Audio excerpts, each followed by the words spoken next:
So in our last class, we have looked into the types of corrosion in which we had covered the uniform corrosion topic and the topic on galvanic corrosion. These were the topics that we had covered. We'll start with selective leaching now. So we'll move on towards this form of the corrosion. All right. So selective leaching is found in solid solution alloys, and it occurs when one element or constituent is preferentially removed because of corrosion process. Solid solution alloys, again, it is solid solution. You already know two elements that gets dissolved into one another, just like you have the liquid solution or the solid liquid solutions.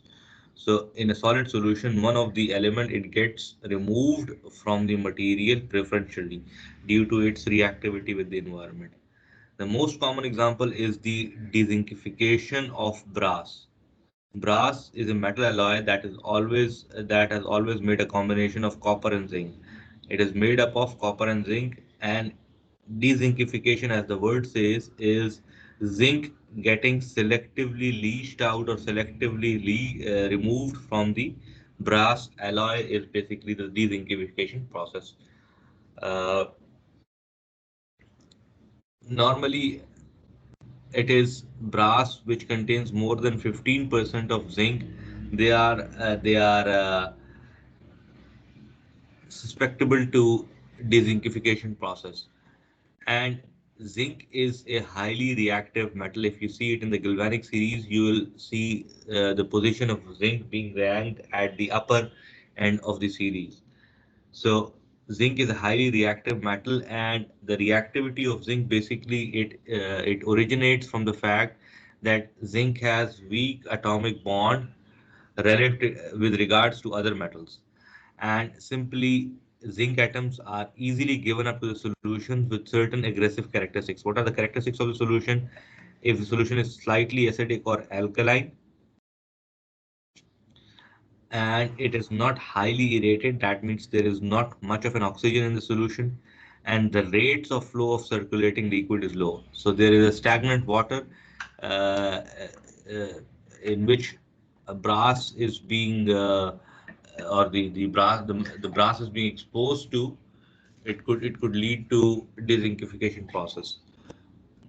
During the dezincification, as the word says, the more active zinc is selectively removed from brass, leaving behind a weak deposit of porous and more noble copper-rich metal. Why do I say more noble?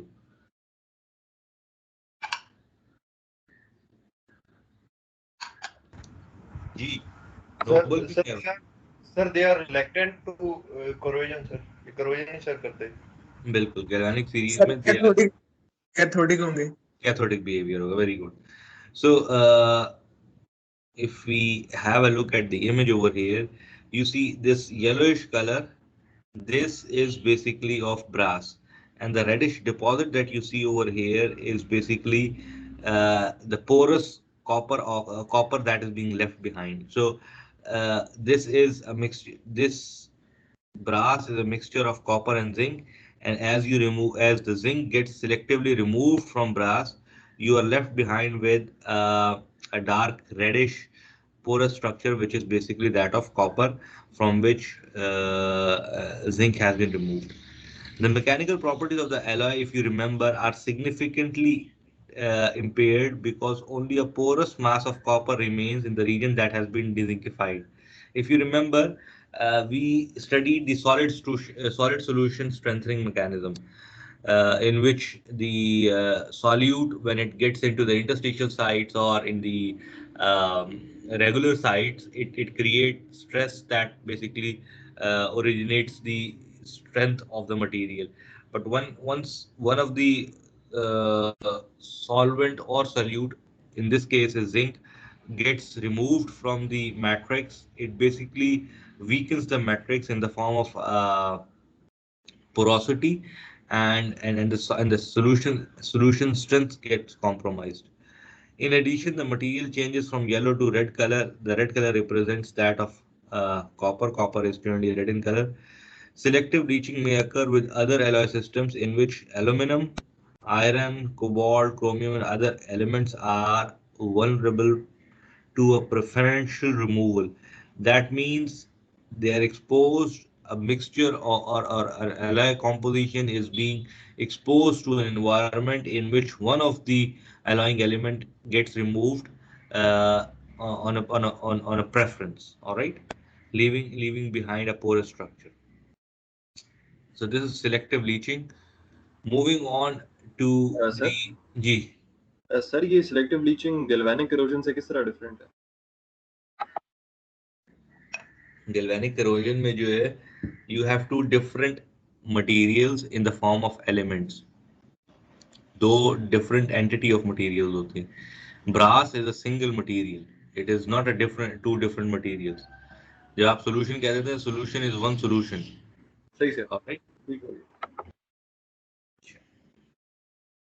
Stress corrosion, sometimes termed as stress corrosion cracking, results from combined action of an applied tensile stress and corrosive environment. Both influences are necessary. Is the purpose of this or the underlying phenomena in this kind of corrosion is that stress and corrosive environment, their mutual uh, availability to the material or exposure to the material is necessary. Uh, it says further that there are some materials which are virtually inert in a particular medium, but they become susceptible to this form of corrosion when stress is applied. So stress is a factor that basically changes the kinetics. For instance, if you see a bar of steel bent into a horse-shaped shoe using a nut and bolt assembly, while this assembly has been immersed in seawater, stress corrosion cracks formed along the bend at those regions where the tensile stress are greater. So if you see, these are the outer surface is the region which is under tensile stress. When this horseshoe bar is being inserted or exposed to seawater, which is one of the most corrosive environment, they starts to develop cracks within the region of high stress, tensile stress. So, or if you look at the magnified region, this is the magnified region. You see that the interface where your material is facing tensile stress and that material is being exposed to corrosive environment, stress corrosion cracking basically starts to formulate. Small cracks form and then they propagate in the direction perpendicular to the stress with the result that failure may occur eventually. So this is the stress direction. The cracks would penetrate in the direction which is perpendicular to the stress direction. So this is the direction in which the stresses would start to grow. Failure behavior is characteristic of that of a brittle material. Brittle material basically fails in a manner which is not very much evident. There is no plastic deformation. The fracture surface is very flat. So this behavior is taking place in materials which are actually ductile. If you look at the tensile stress strain curve of this material, you would see that this material would be having a sufficient enough plastic deformation region. But in a stress corrosion cracking phenomena, the material starts to behave in a brittle manner. There is no previous indication of plastic deformation. Material fractures very silently. Crack develops at relatively low stress levels, significantly below the tensile strength. So, uh, the necking, if you remember, starts at the ultimate tensile strength. And in this case, where your material is being exposed to tensile stress as well as corrosive environment, the cracks would start to develop at a significantly lower level. The alloys which are susceptible to stress corrosion cracking in certain environments includes most stainless steels in chloride ions. In the presence of chloride ions, stainless steel becomes very much susceptible to stress corrosion cracking and is known as chloride stress corrosion cracking in austenitic stainless steels. And brasses are vulnerable when they're exposed to ammonia, and they are the specific phenomena is known as caustic stress corrosion cracking. Moving on to the other mechanism, which is crevice corrosion cracking. In crevice corrosion, what is actually happening is it occurs when two components are joined close together to form a crevice, as the name suggests. Corrosions occur as the crevice accumulates water. Crevice is a very small, minute opening within two components. If you see these two components when they are fastened together, there's a although you are looking at a very enlarged image, this gap is actually very minute. And when within this gap water accumulates, there's a region, this region is where you have very less oxygen. Oxygen is low in this region as compared to the region which is exposed to atmosphere. So you have high oxygen in the region which is in contact with the atmosphere.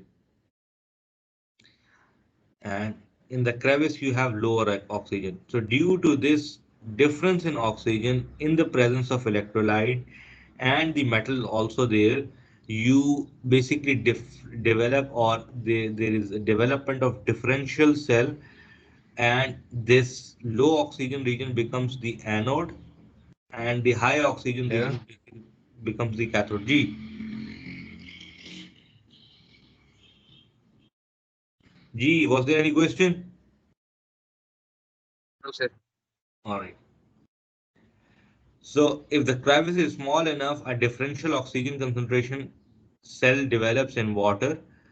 And when this happens, the base of the crevice becomes anodic to the upper region. That means this region where you have lower oxygen, it becomes the anode, and the top region where you have higher oxygen, it becomes the cathode.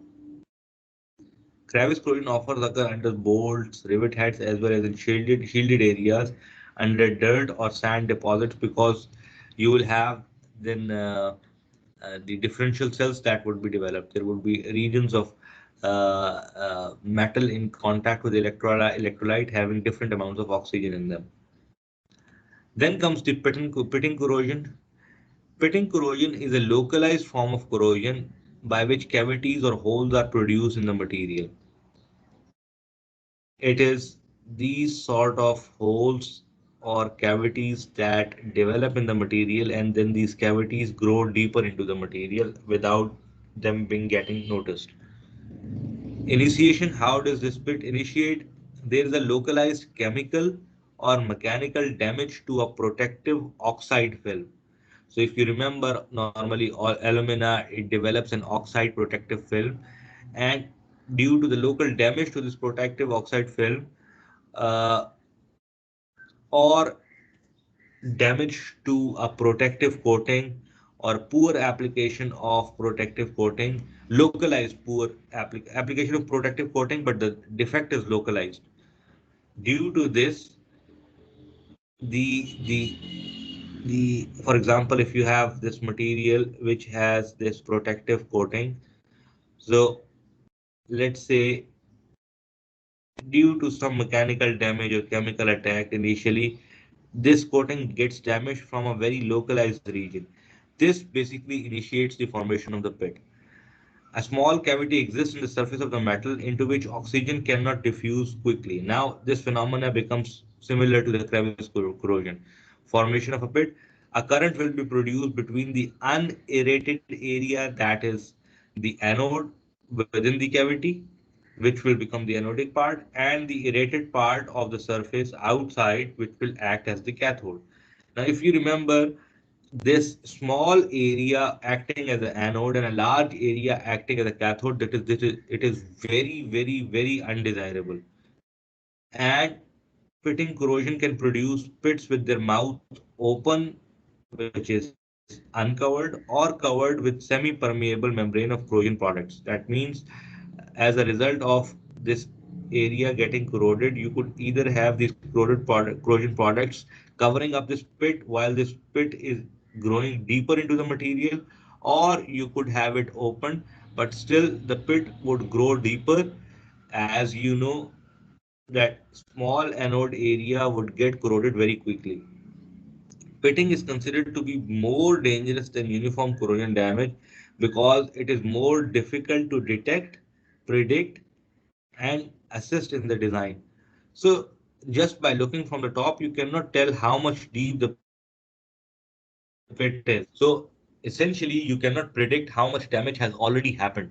So, this is the most dangerous form of corrosion. And a small narrow pit with minimum overall metal loss can actually lead to the failure of an engineering system. So if you look at this plot, you see that pitting just took place in few regions, and that's very minimum of the complete area, but actually that has lost the purpose of this spot. So this spot has failed due to the pitting corrosion phenomena. Now the last of the corrosion phenomena that we'll have to look into is the intergranular corrosion mechanism, IGC. Intergranular corrosion, as it says, it occurs preferentially along grain boundaries. For some alloys in some specific environments. The net result is that macroscopic specimen disintegrates along the grain boundaries. So remember, this phenomena is taking place along the grain boundaries is one thing. For some specific alloys, under some specific conditions. Reason, what is the reason? Enrichment of one of alloying elements or depletion of one of these elements in the grain boundary region. So if there could be excess of one element within the grain boundary region, or there could be loss of an element within the grain boundary region, that could result in the intergranular corrosion. So we'll be looking into an example where we'll have a removal of one element from the region. Example is that of stainless steel. Stainless steel, if you remember, is a steel which is essentially corrosion resistant. It doesn't corrode easily. But in the under certain conditions, this stainless steel becomes susceptible to intergranular corrosion. Stainless steel is basically stainless in the sense, or it is corrosion resistance due to the chromium. Certain amount or certain percentage of chromium being present in the stainless material makes it corrosion resistant. So chromium is essentially necessary for making a steel corrosion resistant. But if this steel is exposed to a temperature range between 425 to 815 degrees centigrade, which normally takes place during welding of this material, these alloys become sensitized to intergranular cracks. And sensitized is a specific term which means that they become susceptible, or they become sensitive to intergranular attack. What is the reason? The reason is that formation of small particles of during this where is it? During this temperature range, chromium which is present within the steel, it reacts, for example, it reacts with carbon to form chromium carbide along the grain boundaries. So what happens is that during this region, these chromium carbides are formed along the grain boundaries. As a result of this formation of chromium carbide, which is this region, chromium gets depleted from the neighboring region. Chromium carbide के लिए chromium की जरूरत है. Chromium comes from the region near the grain boundaries, forming chromium carbide, और जहाँ पे chromium carbide बनता है उसके आसपास के region में chromium deplete हो जाता है. As a result, the chromium depleted zone, which is adjacent to the grain boundary, it forms. Consequently, the grain boundary region is now highly susceptible to corrosion, or this is also known as weld decay, an effect due to the uh, decay of the weld as the material was exposed to a certain temperature. These are the grain boundaries which shows formation of chromium carbide, and when the material was exposed to corrosive environment, you see the grain boundaries which are in black or darker color, which are in darker contrast, you see the regions getting corroded. Now, how to prevent this corrosion? You normally have these strategies to prevent the corrosion. You take the material to a higher temperature, higher than 815 degrees centigrade, so that chromium carbide gets disintegrated or redissolved.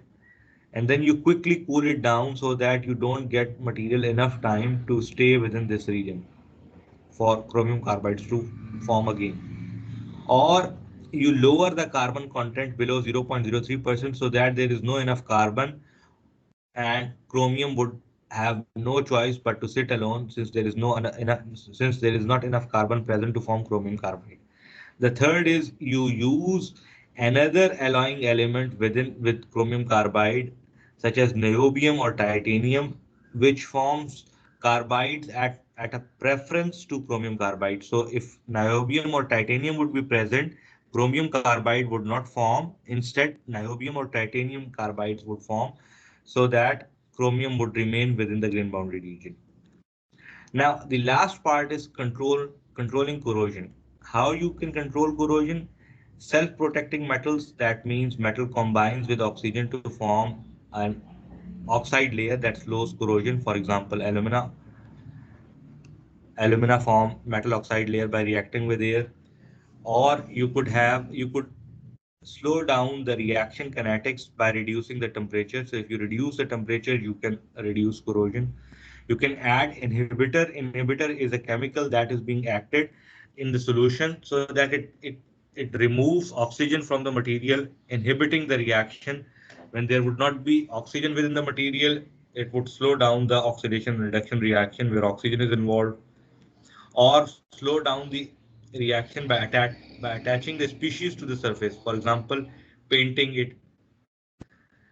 And then comes the cathodic or sacrificial protection, where what you do is that you attach a more anodic material to the one that is to be protected. For example, if you have steel, you attach or you paint zinc on top of it so that zinc gets corroded at the expense of steel. And if your steel pipeline is there, underground steel pipeline, you connect magnesium electrode with the steel pipeline so that magnesium gets corroded preferentially as compared to steel. All right.